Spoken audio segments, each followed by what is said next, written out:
Si seulement j'avais pas perdu autant de temps dans ce genre de choses, aujourd'hui, qui sait où est-ce que je serais? Et salut les traders, j'espère que tout le monde va bien. Moi ça va super. On se retrouve sur cette vidéo dans laquelle on va aborder ma plus grosse erreur en trading. Mais avant de commencer, comme d'habitude, si vous n'êtes pas encore abonné à la chaîne, n'hésitez pas à le faire. Au programme 2 vidéos par semaine, dont une d'analyse tous les dimanches à 18 h et une autre un petit peu plus générale autour du trading comme celle-ci, en général dans la semaine. Merci à tous ceux qui prennent un tout petit peu de leur temps pour lâcher ne serait-ce qu'un petit like sous les vidéos. Vous donnez un vrai coup de pouce à la chaîne YouTube, donc ne changez pas, vous êtes top. Allez, je vous ai assez pris la tête comme ça, on attaque immédiatement. J'ai connu la richesse, mais j'ai connu aussi la pauvreté. Et j'ai choisi la richesse à chaque putain de fois.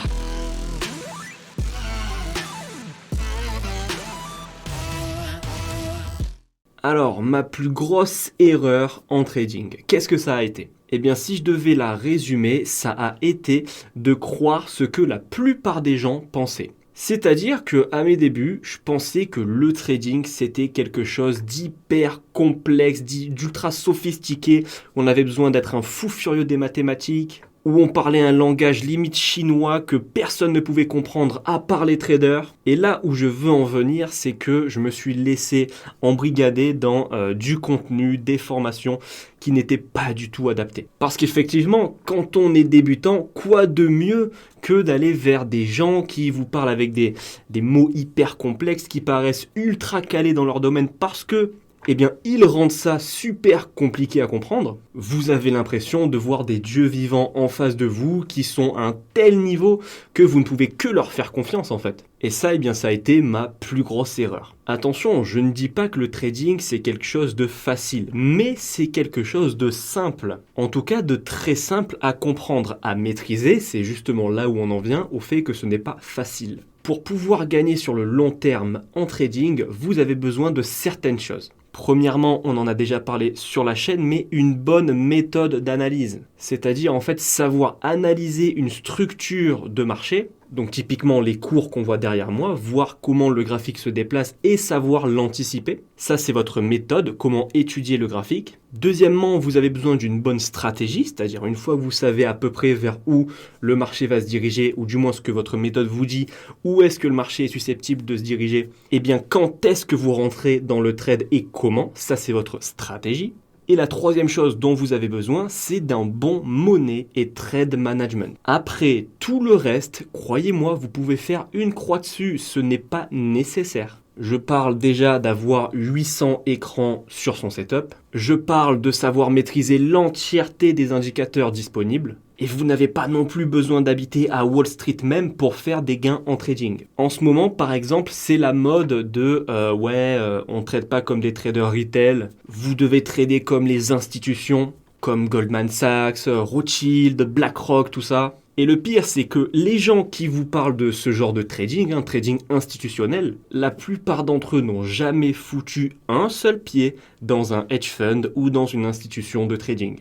Mais voilà, comme ils vous parlent avec des mots assez institutionnels, le SMC, Smart Money Concept, la liquidité, les zones de supply, de demande, étant donné qu'ils prononcent ce genre de mots que vous ne connaissez pas et dont vous ne savez même pas ce que ça veut dire, eh bien beaucoup ont l'impression de pouvoir faire confiance à ces gens, pour la simple raison qu'ils rendent compliqué quelque chose qui n'a pas forcément lieu d'être. Je le répète, le trading, non, ce n'est pas facile, encore une fois, mais c'est très simple à comprendre. Donc ma plus grosse erreur en fait ça a été justement de faire confiance à ce genre de personnes que vous connaissez très certainement. J'ai des livres par exemple derrière moi qui proviennent de ce genre de personnes que je pensais être au top de leur niveau, au top de la pyramide du trading parce que c'était des personnes qui avaient un bagage scolaire calé finance, qui avaient eu telle ou telle expérience dans le monde de l'investissement. Alors que comme je vous l'ai dit juste avant, à partir du moment où vous avez les 3 éléments essentiels pour faire du trading, méthode, bonne stratégie et bon money trade management, vous pouvez très bien vous débrouiller sur les marchés. Maintenant, faut-il encore trouver les personnes qui vont vous enseigner la bonne méthode, la bonne stratégie et le bon trade money management. Mais c'est pour ça que vous ne devez pas uniquement vous focaliser sur quel type de mots la personne qui vous intéresse potentiellement emploie. Vous ne devez surtout pas non plus vous intéresser à combien est-ce que la personne a sur son compte en banque ou combien d'argent est-ce qu'elle affiche sur les réseaux. Concentrez-vous sur le concret. C'est-à-dire, cette personne m'intéresse, elle pourrait potentiellement m'apprendre pas mal de choses. Qu'est-ce que cette personne a pour me prouver que je peux lui faire confiance? Fuyez tous ceux pour qui la réponse sera des voitures sur les réseaux, un lexique hyper compliqué à comprendre, une apologie des indicateurs en trading, et surtout, et je voudrais continuer sur ça après, si la personne ne prend aucun risque en fait. Par aucun risque, qu'est-ce que j'entends?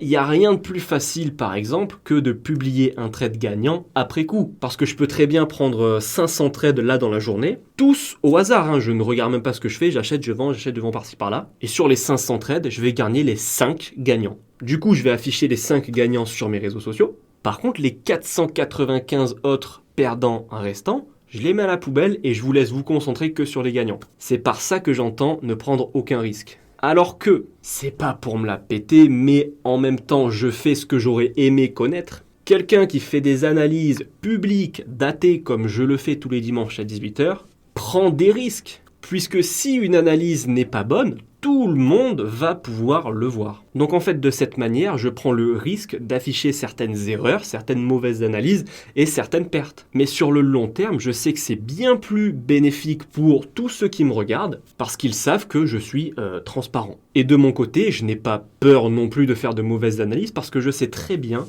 qu'avoir des analyses qui ne se valident pas, c'est normal. Et qu'aujourd'hui, je fais bien plus d'analyses correctes qu'incorrectes. Donc encore une fois, c'est pas pour me la raconter, vous dire « Regardez, je suis le meilleur, nanana ». C'est juste pour vous donner l'exemple de la manière de procéder que doit avoir la personne qui vous intéresse. Alors ça peut être comme moi des analyses publiques et datées, ou bien, et ça c'est le top du top, c'est des live trading. Parce que, encore une fois, en live trading, soit vous avez raison, soit vous avez tort. Vous ne pouvez pas tricher. Quand vous êtes en live, si vous prenez un mauvais trade, eh bien vous aurez pris un mauvais trade devant tout le monde. Actuellement, personnellement, je n'en fais pas si ce n'est avec mes élèves. J'ai créé une chaîne Twitch, c'est dans les projets, mais malheureusement, ici, dans mon studio, je n'ai pas encore la fibre. J'attends toujours Orange, s'il vous plaît. Mon débit est insupportable, j'espère que ça arrivera dans pas très longtemps, mais voilà, je vous tiendrai au courant. Mais bon, vous avez compris, voilà, quelqu'un qui fait du live trading, c'est très très bien pour se faire une idée sur son savoir-faire. Voilà, c'était un petit peu le résumé de ma plus grosse erreur d'avoir fait confiance à des personnes qui m'impressionnaient par leur lexique, leurs écrans, etc. J'espère que vous aurez appris certaines choses, que vous comprendrez ce que vous devez chercher auprès d'un mentor maintenant. Et puis c'est tout pour moi, je vous dis à dimanche 18h pour une nouvelle vidéo, courte vie mais légendaire comme d'habitude. Ciao!